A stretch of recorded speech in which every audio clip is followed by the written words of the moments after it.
हर हर महादेव। नारायण, इस समय मैं हूँ ऋषिकेश में और बहुत काल के बाद आज हमारे प्रिय माने स्वामी जी, जो बहुत पुराने हमारे वो रहे परिचित रहे हैं, काशी से आप स्वामी जी हैं, स्वामी अनिरुद्धानंद तीर्थ जी महाराज।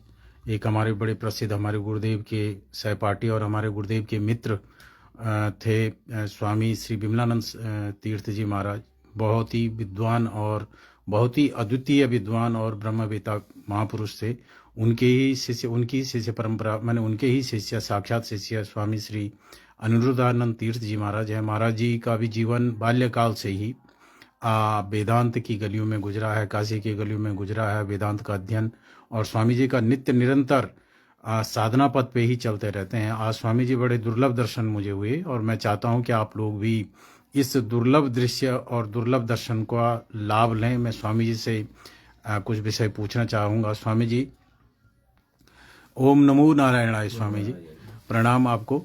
स्वामी जी, आपका दर्शन हुआ, बहुत मन आह्लादित है और आज मन में एक जिज्ञासा है। मैं इसलिए लाइव आया हूं ताकि इस प्रश्न का लाभ और इस प्रश्न उत्तर का लाभ पूरे जनमानस को और हमारे सभी दर्शकों को, जो भी लोग इस वीडियो को देखेंगे, उनको मिले।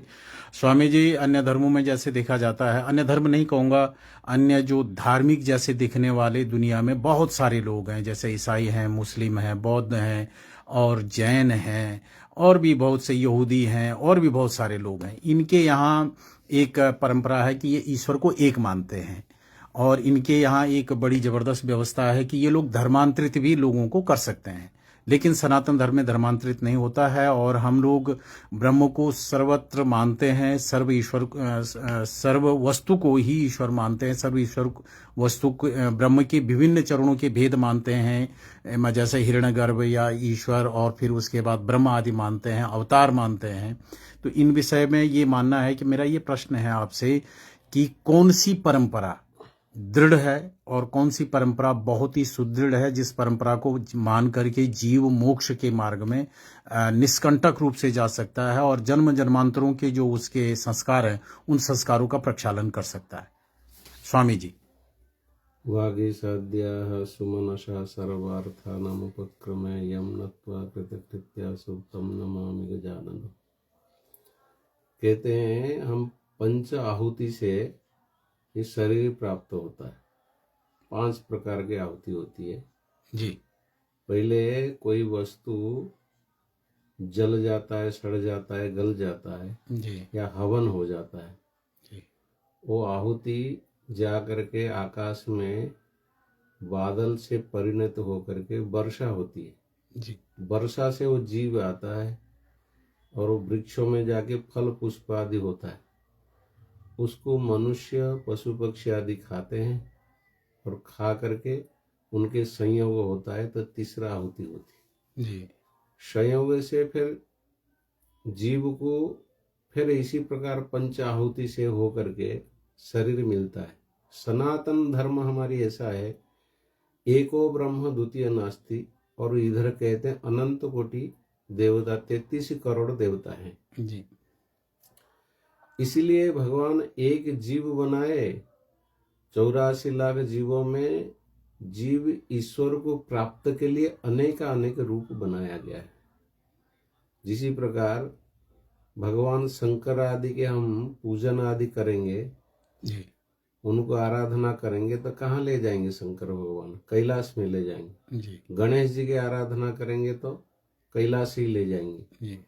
उनका अनंत एक रूप होकर के साकार निराकार रूप होकर के साकार अनेक रूप में धारण करते हैं मनुष्यों के कल्याण के लिए। जी।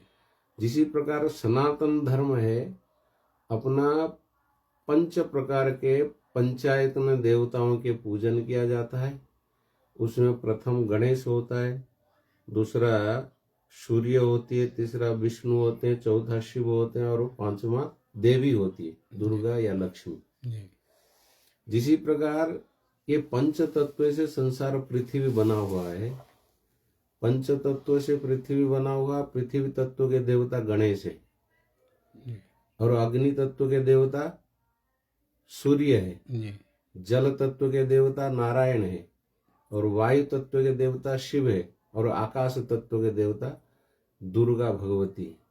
इसलिए सनातन धर्म में हम भी पंच तत्व से उत्पन्न हुआ, पृथ्वी तत्व, जल तत्व, अग्नि तत्व, वायु तत्व और आकाश तत्व। इसलिए सनातन धर्म में पंच देवता को मानने वाला ही सनातन होता है। इसलिए पंचायतन देवता पूजन करना ये मनुष्य मात्र के कर्तव्य और धर्म है। मुख्य है 33 है और वो कहते हैं 11 रुद्र, 12 आदित्य और इंद्र और हिरण्यगर्भ, ये 33 होते हैं जी। अष्टवसु, जी। ये मिलकर के 33 होते हैं और इन्हीं का गण प्रत्यय गण लेकर के 33 करोड़ देवता होते हैं। इसीलिए किसी के भी आराधना करके हमें परम तत्व को प्राप्त करने के लिए भगवान ने ईश्वर कृपा करके जीवों पर इसलिए कृपा किए हुए कि हम किसी को भी आराधना करेंगे भगवत को प्राप्त हो जाए। एक रूप धारण करने पर व्यक्ति को आस्था नहीं होता है। जैसे हमारी घर में 5 व्यक्ति हैं, माता है, पिता है, 2 भाई हैं और चाचा है। कोई गणेश को पूजा करता है तो दूसरा गणेश की निंदा करता है, क्या इतना बड़ा पेट है, सूंड है, इसलिए गणेश अच्छे नहीं, विष्णु अच्छा है, तो विष्णु की आराधना करता है। कोई विष्णु की आराधना करता है, उन्हीं के घर में कोई शिव की आराधना करता है, शिव भोले वाले हैं, जल्दी प्रसन्न हो जाते हैं। कोई दुर्गा की आराधना करता है। इसलिए हम 84 लाख जीवों में अनंत प्रकार का मनोवृत्ति होने से भगवान ने हमारी कल्याण के लिए ही अनंत कोटि रूप धारण करके ही सनातन धर्म को रक्षा करते हैं और सनातन धर्म के मार्ग से ही व्यक्ति को धर्म, अर्थ, काम, मोक्ष मिलता है। इसलिए मनुष्य को सनातन धर्म अपनाना चाहिए। सनातन धर्म अनादिकाल से है, हर व्यक्ति सनातन से ही उत्पन्न हुआ है। वो व्यतिक्रम होकर के शास्त्र प्रमाण से, वेद प्रमाण से अन्य कोई धर्म ही नहीं है, सनातन ही मूल धर्म है जी। हाँ, इसलिए कहते हैं अखिलो वे क्या वेदों का अखिल धर्म मूलम। हाँ, वेद अखिल धर्म मूलम, वेद अखिलो धर्म मूलम। इसका अर्थ यही है, अखिल ब्रह्मांड का जो मूल है वो सनातन धर्म ही है जी। इसलिए मनुष्य को सदैव पंचायतन आदि पूजा करके पंच देवता को मानना अपना स्वदेह का कर्तव्य है और स्वदेह का जो ऋण है उससे मुक्त होने के लिए गणेश, दुर्गा, विष्णु, शिव और सूर्य, इन पंचायतनों को माना जाता है। हमारे सनातन धर्म में जो भी पूजा पाठ आदि, विवाह शादी आदि होता है, सभी पंचायतन देवता को मानते हैं। ये पंचायतन से पंच पंचायतन 25 हो जाता है और 25 के 25 तत्व से ही शरीर प्राप्त होती है।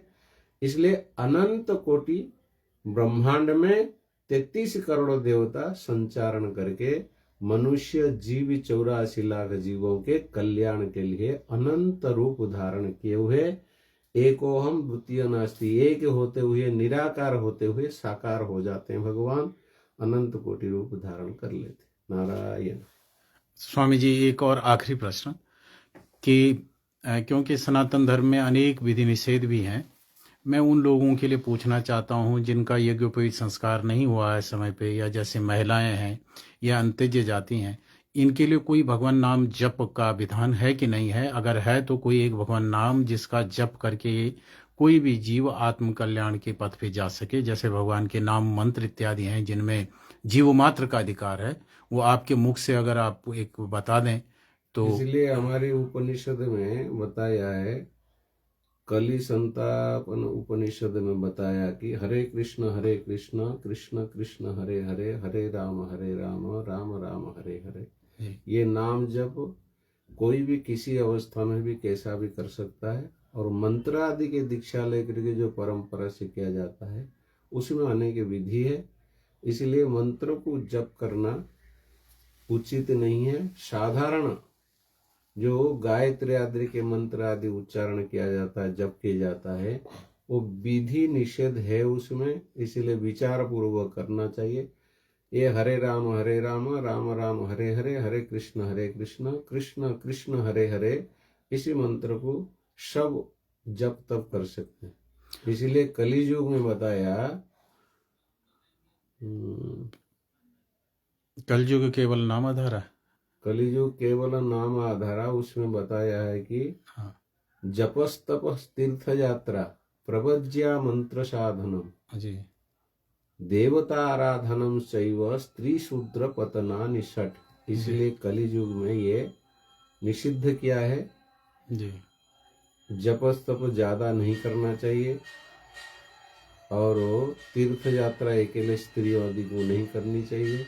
मंत्र आदि जप और शमशान में सिद्धता नहीं करना चाहिए। तीर्थ यात्रा आदि नहीं करना चाहिए, और बैठ करके पूजन अर्चना स्त्री शूद्रों के लिए निषिद्ध किया है। इसलिए हरे राम राम राम हरे हरे, हरे कृष्ण कृष्ण कृष्ण हरे हरे, ये नाम आदि जप करे। ने भगवान का एक राम राम भी करे चलेगा। किसी प्रकार नाम जप में कोई दोष नहीं है और कल्याणकारी होता है। इसलिए कहते हैं रामायण में, राक्षर तुलसी राके कहत ही निकषत पाप पहाड़, पनि पाछे आवे नहीं देता मकार के बाढ़। तुलसीदास जी कहते हैं, राक्षर उच्चारण करने से जन्म जन्मांतर के हमारे अनंत कोटि जन्मों के अंतःकरण से पाप निकल आता है, और माँ कहने से मकार जो किवाड़ बंद हो जाता है। इसलिए अनंत जन्म जन्मांतरों का पाप नष्ट हो जाता है। भगवान राम नाम का अनंत महिमा गाया है वाल्मीकि रामायण, तुलसी रामायण में। इसलिए राम कलियुग में राम राम कहे तभी भी कल्याण होता है। वाल्मीकि जी भी राम राम कह करके ब्राह्मणा जपते हुए भी उनका सत्य युग में कल्याण हो गया और वो सिद्ध प्राप्त कर लिया। इसलिए राम का महिमा बहुत अनंत है। नारायण। हर हर महादेव। स्वामी जी आपका बहुत बहुत धन्यवाद।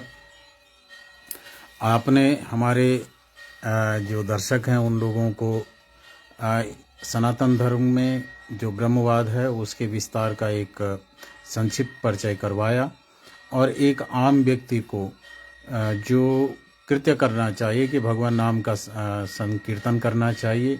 राम कलि संतापरण उपनिषद जो है उसका आपने उद्धरण दिया, भगवान का महामंत्र का उपदेश आपने बताया।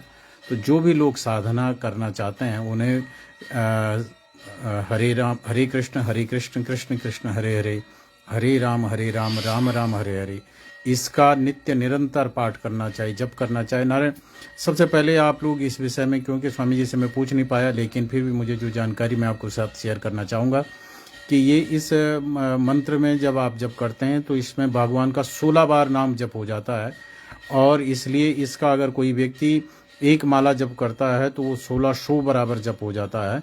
तो बहुत जल्दी ये मंत्र सिद्ध होने वाला मंत्र है। आप लोग इसका 1,00,000 बार जप करके अपने जीवन में होने वाले बदलावों को भी देखें। आपने बहुदेवतावाद का एक तात्विक विवेचन और ब्रह्मांडीय विवेचन आपने देखा। बहुत बहुत धन्यवाद स्वामी जी। ओम नमो नारायणाय।